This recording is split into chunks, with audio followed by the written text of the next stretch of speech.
45 days out from hunting season, and I just bought a new bow. Wise idea? No. Am I excited about it? Yes. Let's talk about it.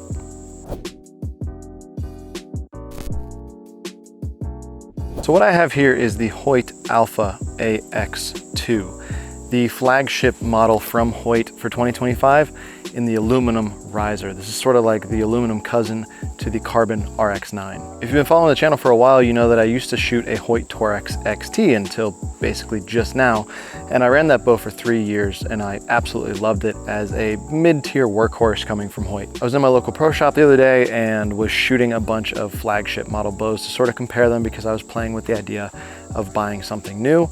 Ended up loving the way that the Alpha AX-2 felt in the hand. We'll talk about all the things I like about it here in a moment. Long story short, walked out of the pro shop with it, set up for me that day. So let's talk specs real quick. 32-inch riser. I think it's actually a 32 5/8 inch axle to axle bow, which does make it fairly long for a hunting style bow. Comes in at 4.5 pounds, which is about your average weight for most bows coming in on the market right now. You might drop down to that 4-pound area for a carbon model, and it features Hoyt's 4th gen HBX cams. These cams are a little bit more aggressive than Hoyt's flagship cams in the past, which means that the draw cycle is going to be a little bit different, but they are going to generate more speed for you. 6.5-inch brace height, a little bit longer of a brace height compared to the 6-inch brace height on the Torrex. It also comes with that Picatinny sight mount, so if you have a Picatinny type mount for your sight, this bow will be compatible with that. I am not using it in this case. I am still using a side bolt sight because I didn't want to change from my Spot Hog Fast Eddy 2-pin. It's just a bomb-proof sight that I didn't want to do away with quite yet. I'm shooting 70 pounds, which this bow does draw exactly 70 pounds with 70-pound limbs on it. As far as accessories go, I'm still running a tight spot 3-arrow quiver. Also, I'm running Hoyt's back bar mount with a 10-inch Hitman stabilizer from Trophy Ridge. Also, for those of you that care, I have my let-off sent to 80% and the hard back wall, not the extra hard back wall. It's very comfortable for me right there. The 85% let off was kind of a lot. I felt like I had to push the bow down to get it to let down, and for a hunting situation, I want the let down to be a little bit easier, a little bit more natural feeling, so I went to an 80% let off. That also buys me back a few extra feet per second, but that's really not the reason I did it. ATA speed rating is 336 FPS. I am not going to get anywhere near that with this bow because I am running some heavier arrows this year. If you're interested in watching the arrow build video, I will leave that linked up in the cards and down in the description. Let's talk about the shooting experience on the AX-2 versus the Torrex XT, and honestly versus a lot of other bows that I tried out in the shop. So when I talk about a shooting experience with a bow, that shooting experience obviously starts with the draw cycle. The draw cycle on this, and this is basically just because it has a more aggressive cam that grants you more speed, is a little bit stiffer on the front end of that draw cycle. So going from rest and drawing back through that front half, it's a little stiffer than something like the Torrex XT.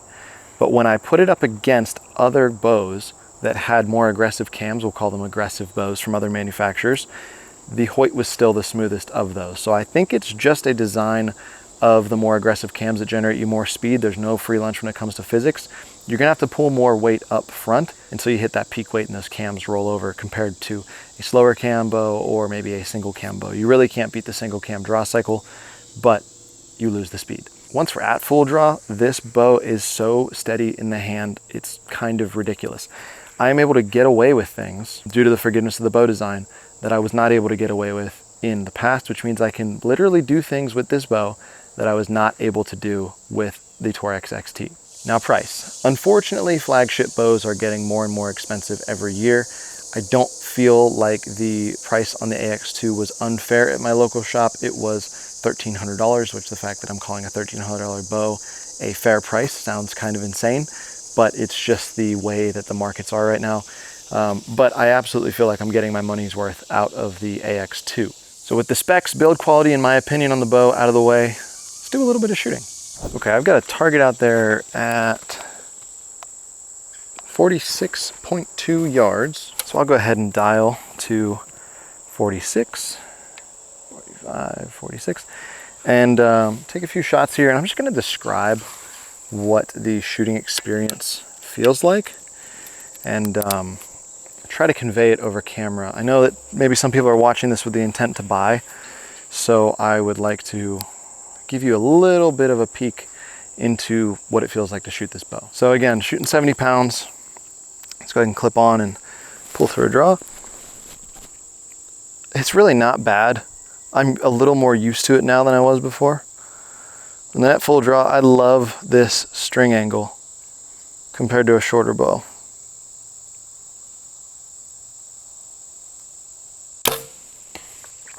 Yeah, it's so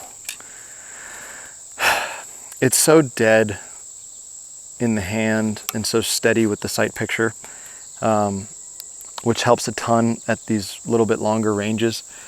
I also am a huge fan of the grip. It's got just the slightest bit of tackiness to it, which really feels nice when you're at full draw as well. And I'm able to shoot with, my preferred grip is 2 index fingers here with like 45-degree knuckles coming off the side. That's what I found imparts the least amount of hand torque into the bow and makes for a really repeatable shot.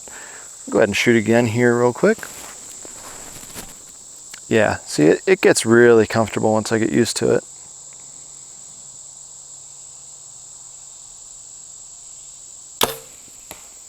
Lovely. And the weight balance that I have this set up with right now is such that the bow doesn't want to fall forward because of this back bar balancing it out. The bow, when it fires, actually just kind of like falls straight down. There's not a whole lot of drama going on at the shot. There's basically no vibration, and the bow is fairly quiet. Again, put up against other modern bows, other flagship models from other companies, this one felt really quiet and really vibration free at the shot, which helps out a lot. If I were to hang more stabilizers off of this thing, longer bars with more dampening on them, it would probably just get all the more quiet, but I don't really want to add a ton of weight to it if I don't have to. It's already not a super light bow, although not all that heavy either.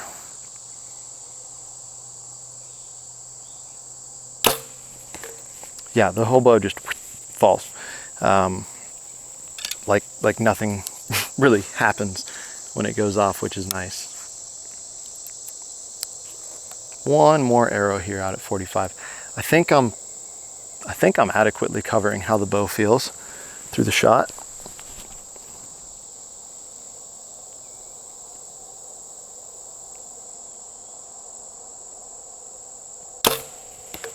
Beauty. All right, let's take a walk down and look. Getting a little low on light out here. I'm not sure if the camera's picking that up or not, but take a walk down, check out this group at 45. One thing I will say, the back wall versus that Torrex is a completely different bow.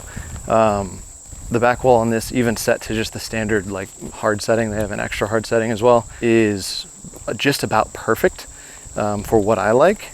I don't think that a harder back wall would help me out very much. I don't like a bouncy one, like if you bump into it, it's gonna throw you back forward. So it's a nice balance the way that it comes from the factory. Go ahead and set up here. Pretty happy with this group at 45, 46 technically, but still getting used to the bow itself, making a little bit of changes as I go through sessions. So this arrow is actually less than perfect as far as comfort goes, my release point. These three are more indicative of what the bow is capable of, and that's, you know, a 2.5 inch group right there, maybe a little less. So super happy with that. The good news is my sight tape's pretty well validated out to 45 yards. If you're interested in setting up your own sight tape, you have questions about how to do it, I do have a video separate from this one on how to do just that. I will leave it linked up in the cards and down in the description if you're interested in watching it. And that is the AX-2 in a nutshell. I have no relationship with Hoyt or any other bow manufacturer, so this is a fully non-biased review. I've had to pay my own money for this and all that good stuff. So if you like the feel of something else, honestly, a lot of this stuff boils down to personal preference anyway. Go with that bow instead, totally fine. But if you found this review valuable, please consider subscribing to the channel right down below, like the video, do all that good YouTube stuff. Also, let me know what bow you're shooting this year. Is it the same one you've been shooting for 20 years, or did you pick up something new like I did? Thank you guys so much, as always, for watching, and I'll see you in the next video. Bye, guys.